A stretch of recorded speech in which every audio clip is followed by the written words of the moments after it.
It's just a matter of remembering, you know. Yeah, so you probably have a lot to do, so. Yeah. So where are you? I'm based in Germany. Oh, okay. Yeah, cool. Yeah. Where in Germany? About an hour from Hanover. Okay. Okay. Yes. No, it's great for this. Thanks for this opportunity. As I said in the early message, I'm still starting out the channel. The channel is still quite small, but I'm slowly growing it. Yeah. And it was only recently when I happened to check in YouTube, and then I saw you guys had 2 new songs out. Yeah. And I was like, the first thing I thought was, when the pandemic happened, I thought a lot of people are going to get creative now. You know, there's probably going to be a lot of albums and reunions and stuff. But the band I last expected it was DEFLESHED. Yeah, well, that wasn't really a result of the pandemic. So we had another angle to it. So, you know, since we weren't active before that, it wasn't that we suddenly had a lot of time on our hands.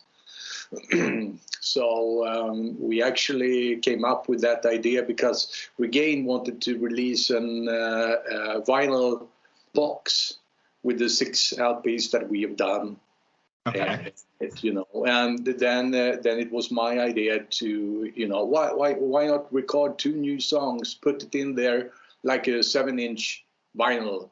Yes. Nice. Oh, don't tell anybody. Just let people look into the box and say, well, what the fuck is this? 2 new songs, you know.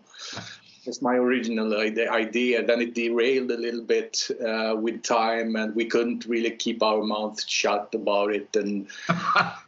And it turned out a little bit better than we actually expected, and it was a little bit more fun than we actually expected as well. So we just said that, what you guys think? Should we aim for an album? And that's what we are working on right now. Yeah. Great stuff. You mentioned Regain. I thought Regain, didn't the label dissolve at some point, or? I think it's been a little bit up and down. From time to time, Per has been on the rocky road, but he's up and running now. And now I received the news that there will be no vinyl box, at least not in his regime. So. Okay. See, that might be released somewhere else in the future. That's not the primary goal right now, though. Okay, so you're focusing on the album. Yeah, we do. Yeah. So we're actually going to record it in February now. But I still think it's a great idea. I guess a lot of people must be looking for. I actually went onto Discogs about a month ago, and I thought I was going to find some vinyl, DEFLESHED vinyl, and there's not much going around. No, it's not. So I think that will definitely happen. But I mean, a box like that, it's like the manifesto of your career, so to say. That needs to be good. That needs to be the best that we can absolutely make it when it comes to artwork, when it comes to additional things to put in the box more than the 6 LPs themselves. So I think that has to take its time. Definitely. Yeah. So we'll see one day. Yeah. He said the good thing is now that we have finally managed to get all the rights back from all the previous albums, and that's a huge victory for us. So having that, it also feels a little bit more motivated to move forward. So that has been one of our biggest dilemmas within the band since the late 90s, you know. But now it's all back in the family, and we're definitely gonna do something with it. I mean, we haven't published our back catalog online even, you know, on Spotify. find 1 or 2 albums and they go up and they go down. You never know, when you can listen to them on Spotify, for example. So we need to take care of that as well. But I mean, baby steps. We don't have all the time in the world, so it needs to be. We need to move forward, but one step ahead, one step at a time. Yeah. Yeah, you got to do it properly. Otherwise, there's no point. Hey? Yeah. True. No, but great stuff. But what have you been doing all this time? I checked out. Are you still active in Evocation, or? You mean musically? Yeah. Musically, yes. Well, since we folded to 2006, I think. Yeah, with DEFLESHED. So after that, I made some music with. I had my own thing going there called the Valley of the Dead, and for a couple of years, then I joined a Swedish band that has a quite large following in Sweden, but in Sweden only, called Raubtier, a German word though, but Predator, Swedish lyrics and all that. And after that, I joined Evocation, which is longtime friends of mine, and they needed a bass player, and I joined them for a couple of years. But then now Evocation is no more. If it's on ice or if it's quit for good, nobody knows, But right now there is no action going on in that camp. A bit sad, I think. The last or the final album we did was actually, it's an album that I actually listened to on at least a monthly basis because I simply enjoy it. I think it's excellent songwriting and it's great executed. So that's a bummer, I think. Those albums were really good, and I don't remember them ever getting a bad review anywhere. No, it could. It was really, even Rock Hard, everywhere, it was top notch. Absolutely agree. It's melodic, but it's not too melodic, and it still have a nerve, and it's brutal, and I love the sound. So wow, I could have seen a future in that band. But well, what can you do? It's always difficult with bands. You have to. There's 5, 4, whatever, how many people. Yeah, it's not a singular decision. So. No, exactly, and it's so many things that has to be coordinated to make it work. So, well, it is what it is, I guess. I'm originally from Namibia. From Namibia. Come again. Namibia. Namibia. Yes. Oh, really? It's just north from South Africa. Okay. I didn't see that coming. Okay. So the first time I heard you guys was on. I was actually the only guy in that entire country that ordered Rock Hard magazine. Okay. So the person that mailed, she was laughing. She called and said, are you for real? Am I sending the only copy to Namibia? I guess she wanted to find out if it's worth sending more, whatever, because it's so far. But in any case, the one magazine had a sampler disc on it. Yeah. And that had the Iron and the Maiden. Oh, really? So, and I was listening through it, and I was just like, "Good Lord, what is this?" It was just the intensity of the music was. And I'm a big Dark Angel fan and Exorder, the early Exorder stuff. So that kind of the music that I heard there immediately triggered me. I was just, and I couldn't believe the speed and the intensity of it. It's just, and then figuring out it's a trio, I thought, fuck, shit. Actually, that's one of the best reviews I recall that we ever got for DEFLESHED was that I think it was an American magazine or something, at the time when there were still magazines, and they wrote, "I cannot believe how 3 people can make so fucking much noise," But they didn't say anything more than that, and we were like, "Oh, fuck, awesome." But there is something about trios, definitely. I think, I don't know. I like that format. It's never difficult to work with other people. We can always get along. There is no I mean, back talking. There's no. I mean, I think it's a good environment working with 3 people. Everybody is a much bigger part of the band, and that's when you shoulder up and you take your responsibility more. And so, I mean, yeah. Of course, I mean, in my case, you have to play the bass and do the vocals at the same time, at least when it's for a live performance. And that can be a little bit a bummer to rehearse to get it work. But I mean, I enjoy it. 3 people, we don't have to be more. No, that's good. Definitely, it's slimmer. It's also probably easier on touring. Yeah, you don't have to split up so much, and exactly. Yeah, it makes it more worthwhile, I guess. Yeah. So what triggered it? I mean, I listened to your early stuff. I could hear a bit more of a death metal tendency there, but then quite soon that style that you followed came through. Yeah. And I can only say, to me, it sounds you guys must have been heavily influenced by the German thrash bands. Oh, I mean, yeah, of course. I mean, the 80s, the mid 80s were all about not only German thrash metal, but I mean, Sodom, the Destruction Creator, a big, huge part. Destruction has been my all-time favorite band, forever. And also Dark Angel, like you say, and a couple of others. But I mean, when we started the band out at 91, then it was another climate. We wanted to do death metal the American way, because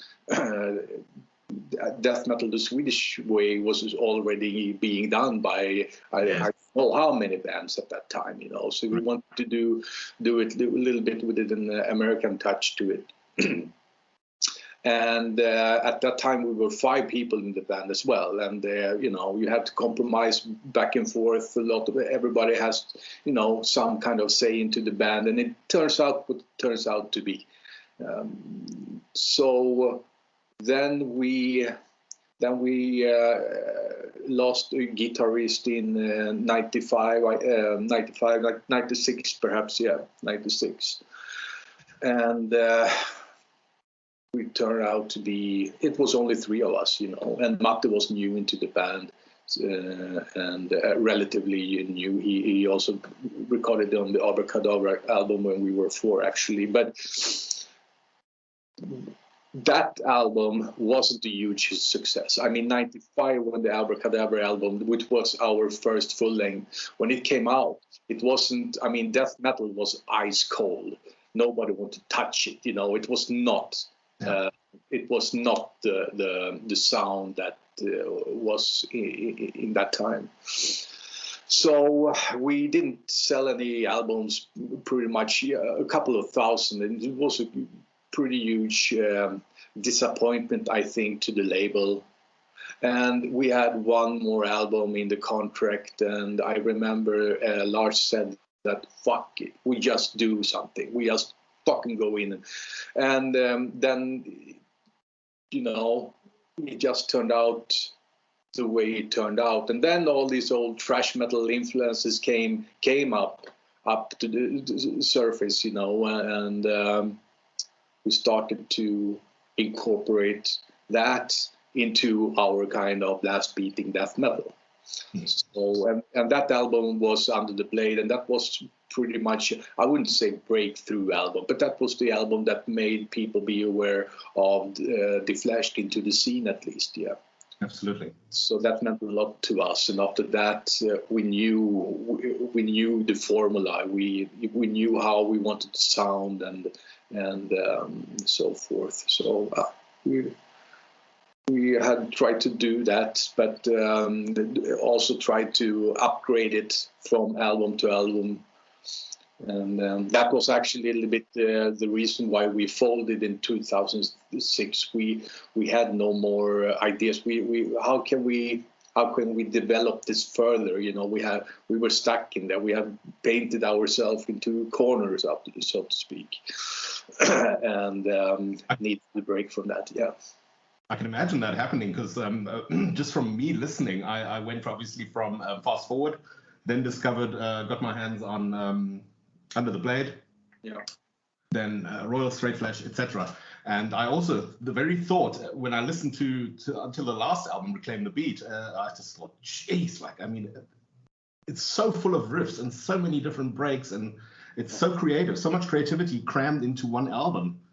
And I thought I remember saying to a friend, I said, like, I would hate to be the guitarist that has to write the next album.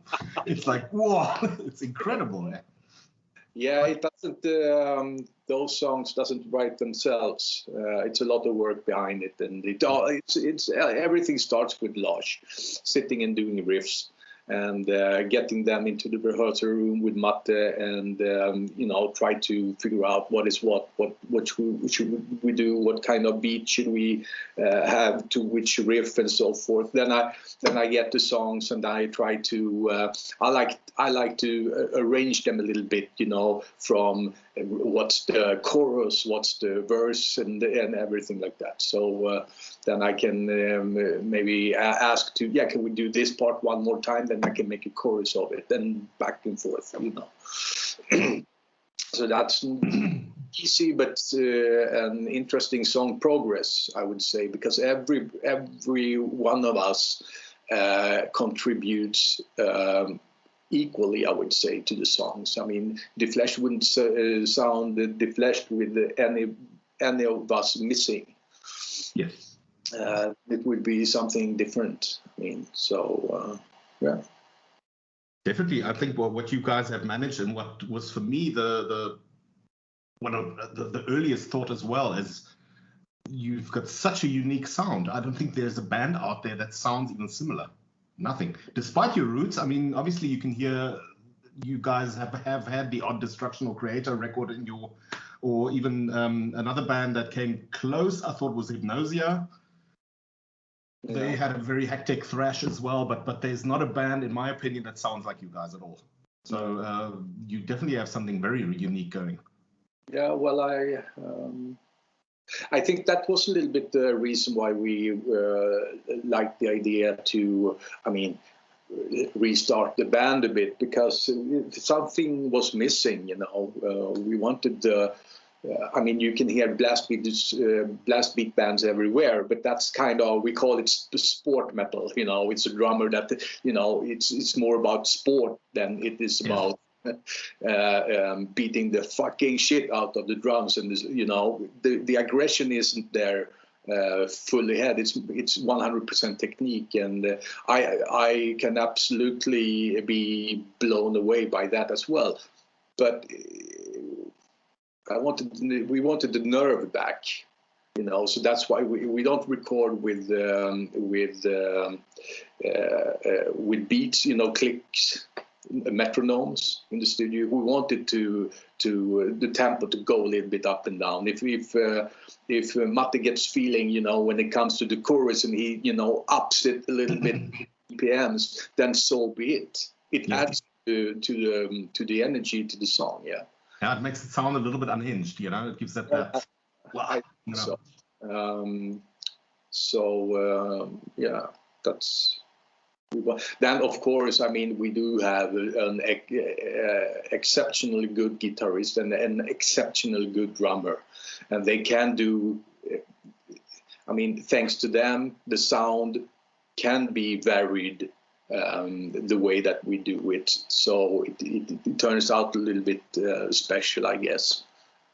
Definitely, the drumming is phenomenal. I think the right-hand technique of the guitarist is not from this world.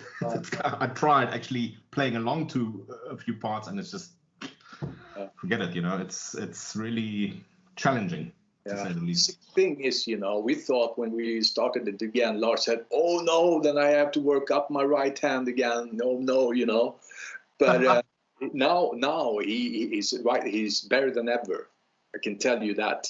You should listen to the new riffs that he's done. We are 6 songs into the progress of the new album. And, there are some things there that when I get the songs and I hear it, and I must rewind. What the fuck did he do there? It's awesome. So we're very keen to get these ideas on tape soon. Yeah. Are you guys actually recording properly in the studio, or? I mean, I'm just asking. A lot of bands are now obviously sending files back and forth. Oh but no! You still go classically into a studio. Yeah, and we are classically in the rehearsal room. Except for me, because I'm 3 hours away from the other guys, so I cannot go down as well. But I will do that prior to the recording. But we go down into the rehearsal room. It will be Matti and Lars. They put down the drums. Lars will then record his guitars, and then we move from there. So. Old school. Yeah, but I mean, that's part of our signature in a way. So we don't want to derail from that. We actually, with the latest album we did in 2006, Reclaim the Beat, we did it with metronome. Mm. And we did it with files, a little bit sending back and forth, and that was not much action going on in the rehearsal room before, So we detoured a little bit from our opus modus operandi. Randy. But that album, I must say, doesn't sound as raw as the others. Well, come again, please. That album sounds more polished. It's not as raw. Yeah. And that's I love that album because it sounds so fucking brutal, and it's non-stop action. It's like putting two fingers into one's eyes constantly, and pitch snapping. But sometimes, but also, the dynamic isn't really there 100%. We get a much better result when we do it like we have always done it. So back to basics now. So we're going to record it in Uppsala this time with Lawrence McCrory. Yeah, so there are all chances that it will be a great recording out there. So that's good. With the two songs that we released now, less than a year ago, we actually recorded in Sunlight with Thomas Skogsberg. Okay. And then it was, mixed and mastered by Lawrence. And I like that kind of, what can I say, that mixture with the old and the new. So that's the kind of sound that we are aiming for. So it doesn't sound too modern. I mean, the modern sound is all good, but it's for the young bands, Does Thomas still record analog? No, he does not. But he was in the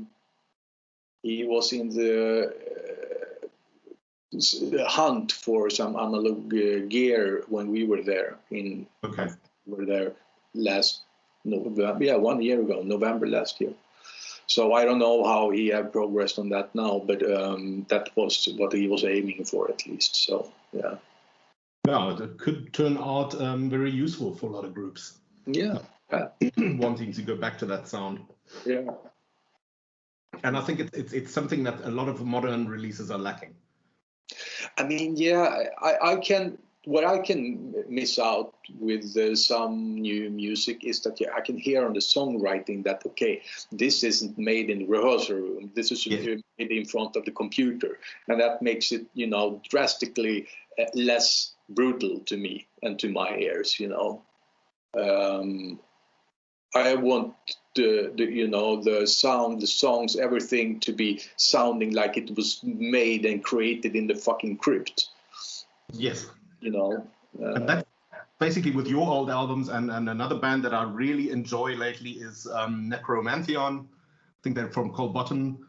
And I mean, you listen to the album, you could literally feel the sweat drip down the walls in the practice room. It sounds like it's recorded in one go.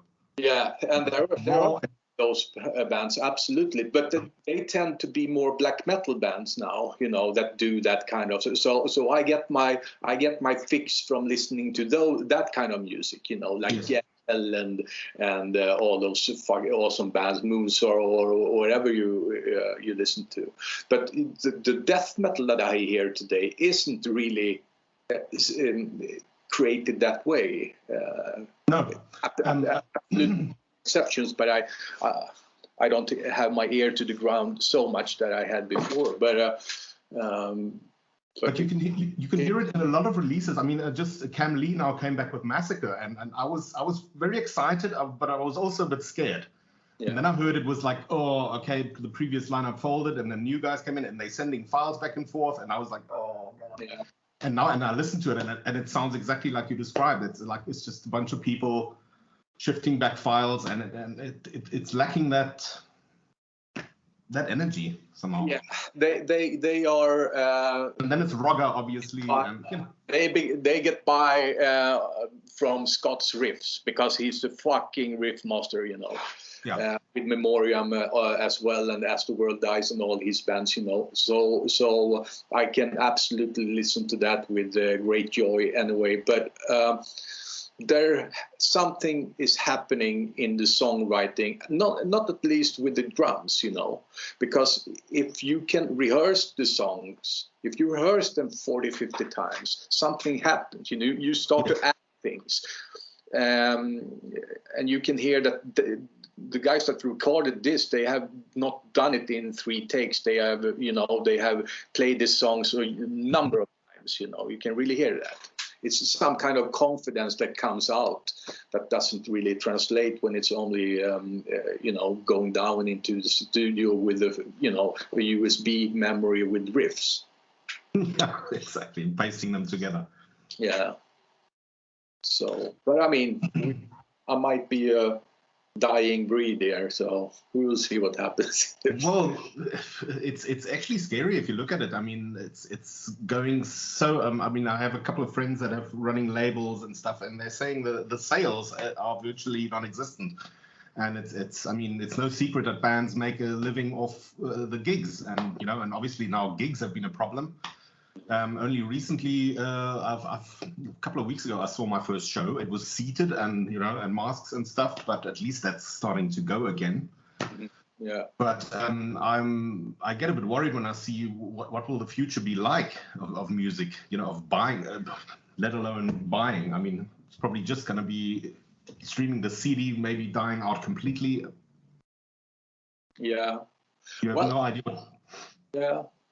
I can see some positive things in that as well, without taking a piss on the scene or anything like that. But I mean, creativity, if it's not there, it's not there. I mean, it cannot be driven by if you're gonna make money or not. You know, if you have that creativity and that demon, you know, just needs to get out, then it's gonna get out nonetheless. Yes. And there was a time when this kind of music was not, it was prospering without any financial ideas and thoughts. You know, actually, that's when this kind of music were peaking, in my view. You know, so well, Then again, if you look back, even in the 70s, it was you had to play. Yeah. You know, yeah. And only later, I think these gigantic labels came along. Probably that old thing Pinnacle in the 80s, where it just got ridiculous. You know, and then labels signing every sound-alike clones of everything that's successful. You know, what happens to a subgenre that gets a little bit or very hyped and popular, then, you know, the big dragons comes and eat that up and shits it out, and what's left of it then, you know. I don't say that the scene is terrible, absolutely not. I think actually the scene is better now than it was maybe 10 years ago. Absolutely. So and I try to listen to as much new music I can. That is what drives me on my weekdays. Yes. But I mean, I'm not so worried about. I think the relevant bands with the relevant creativity will still be around, even if there is a pandemic moving 10 years ahead from now. even if there is nobody that signs the bands, the music will still be there because it needs to get out. Yeah, and harsh circumstances have always also had an impact on creativity. Eh? If you think about it, I mean, where did the blues and everything start? You know, it was from people that had problems. You know. We will see what happens. It's probably too early to ask you now, since you're still working on the album, but are there any distant plans to play live? Anything on the horizon somewhere? Yeah, well, we have been thinking a lot on that. And the answer is yes, we will play live, but we will not go on 5-week tours, and we will not do those, you know, those kind of, what can I say, van tours, you know, across Europe again, you know, playing for peanuts and less. Yeah. Those days are over. We don't have. The reason why we do this again is not because we are longing for the road again. It's because we need to get some shit out of our heads, you know. So if people wants to see us, and then they will probably have the chance. But it will be a little bit more on our terms, so to speak. Festivals, one-off shows, a couple of 3 gigs, maybe a week tour somewhere, you know. The other aspect that I'm thinking of more and more today is that it doesn't really feel very fresh today, going around, flying around country to country, to, you know, for amusement, or for, you know, for the purpose of, even if it's performing music, because I think we should cut down the flights that we do, or at least I think I want to do that. So that really interferes with the idea of going on tours. So I haven't really thought through on that. Again, we are 3 guys in the band, and it's not only me.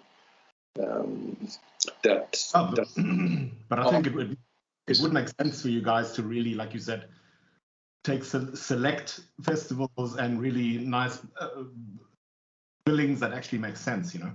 Yeah. So we will see. We'll play live, and I think we are booked on 1 show already. Yeah, we do have one show. I'm not sure I can tell, and I know that we have a lot of interest, you know, at least from Sweden right now.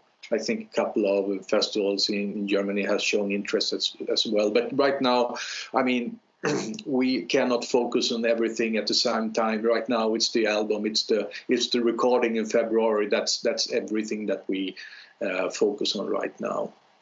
Then we will see. Get the album in the can.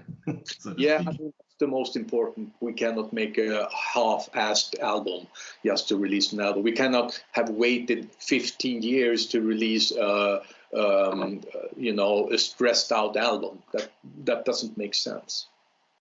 Yeah, but I guess you've how do you say, you've set the goal very high for yourself. You have a lot to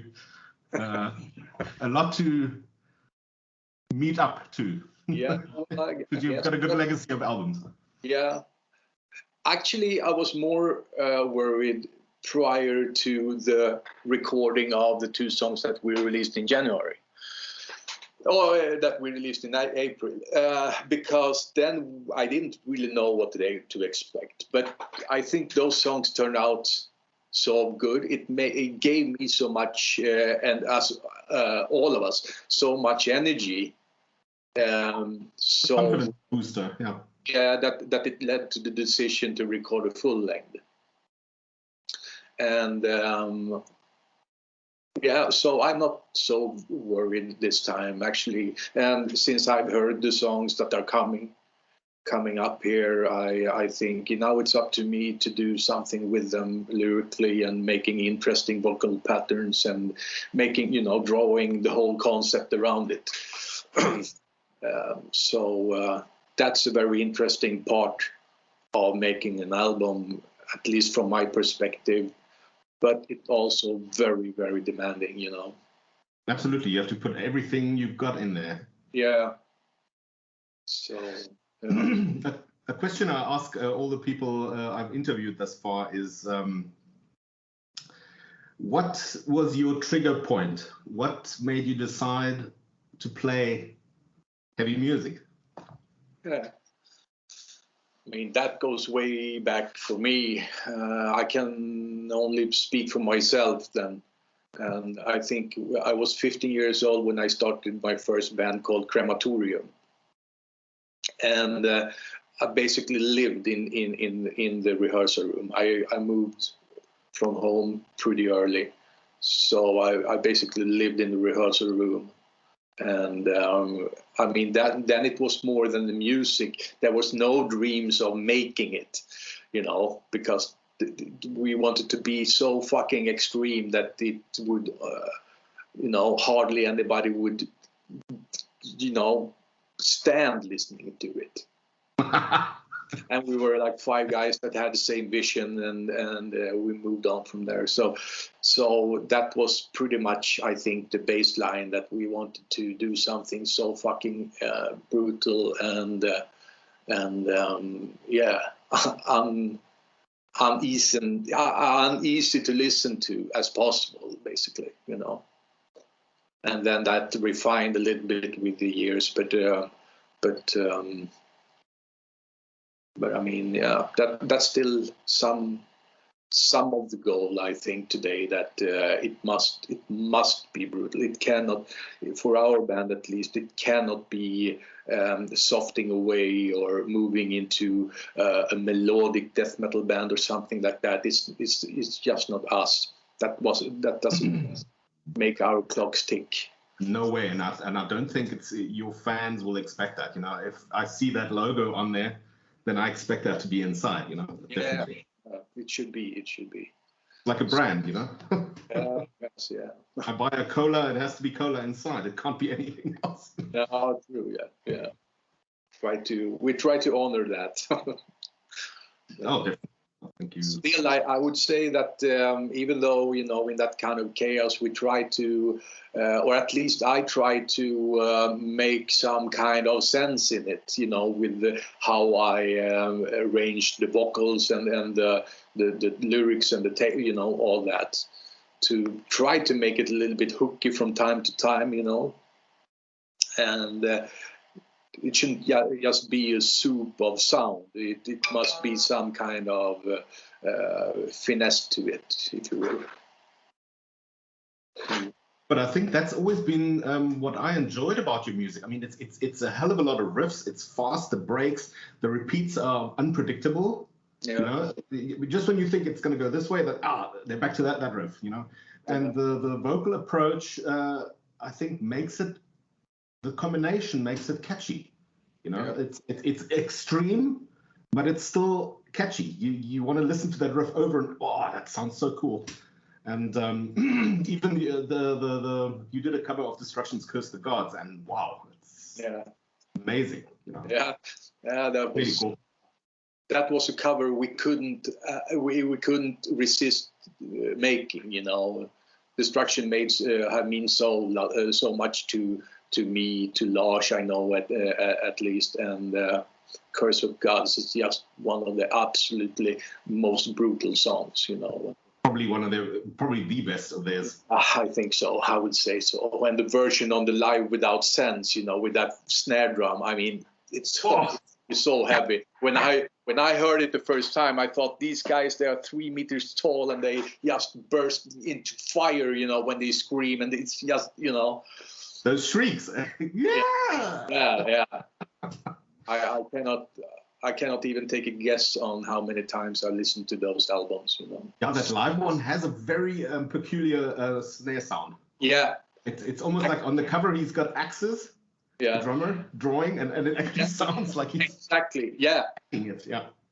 It's I think it's still one of the snare drums that I want to, you know, when we go in, when I record something in the studio, maybe not with the Flesh, but with something, I always have that as a reference. You know, oh, I want this kind of, yeah, but it's not possible to get this sound because it's the wrong facing of the micro, something like that. Yeah, yeah, then it was a recording mistake or something. Yeah, exactly.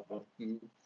Oh no, amazing! But hey, you've probably heard Mike Sifringer has left Destruction. Who? Mike, the guitarist, he's left Destruction now. Really? Yeah, so it's only Schmier now. Now there are 4 guys. Since when? This happened about half a year ago, I think. Okay. Huh. So I don't know if it's health reasons or it sounds like it's both. He can't continue, and but also I think musical differences somehow. Okay, that sounds worrying for the future. I mean, yeah. That was interesting. Those riffs it was like his trademark, I would say. But I mean, they make the plan anyway, so we shouldn't count them out. They are distraction after all, you know. Absolutely. His smears there and you know, working his lungs out, and it's at least stands for some kind of quality in my ears. So I will try. I will probably check them out. Yeah, I have seen them since. Yeah. Oh, yeah. It's still solid. Yeah. Yeah. Well, Gustaf, thank you for joining us and giving us a bit of an update on things on your side. Thanks for having us. Yeah. Oh, great. I would like to include, if you'd like to add something, if you'd like to promote something, I would like to include your links below once I publish the video. So maybe you can send me a message with links that are important for you. Sure, absolutely. Thank you. And I will drop them underneath.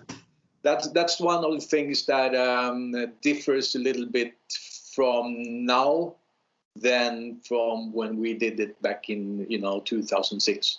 It's the social media thing, and you have always needs to be update and say, hey guys, what's up, ding ding, it's not the way that any of us work at all. So we don't have we don't have a homepage, we don't have anything. We have an Instagram, and we also have the Facebook, and the YouTube channel. That's pretty much it. But I give you those things, and fantastic if you can broadcast that a little bit. Yeah, and if there's anywhere where people can get merch directly or awesome. Yeah, good stuff. Great. All the best for the recording, and I'll be chewing my nails and waiting. I think I'm afraid you have to chew those nails down to the core. It's gonna be a while. Yeah, it's not until I think in 12 months from now. The vinyl situation, it takes so long time, and if we record it in February and mix it, it might be we have the final master in March, sometime end March, then we can send it to for pressing vinyl, and then it takes 8 months. So yes, I heard that many labels are waiting for vinyl pressings because big labels are getting preference, and might be a good time to start a vinyl plant. I was thinking exactly that when yesterday when I heard that.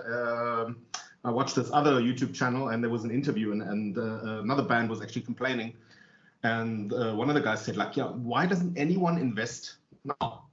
Yeah. And or find that old equipment and get it going again, I can't imagine all that stuff just vaporized into thin air in the 80s, So I think maybe people are still, nervous of it. Vinyl is having a revival trend right now, and it's going to. It might. Yeah, but I don't think so. I mean, it has proven to be the best carrier of music. So I mean, it should probably stay forever. So. But especially with metalheads, they're so loyal in that sense, Yeah. And I noticed it with myself. I still love having a record in my hands. Me too. And too. Different aesthetic. Yeah. Great, Johan. So I wish you a good evening. Same to you.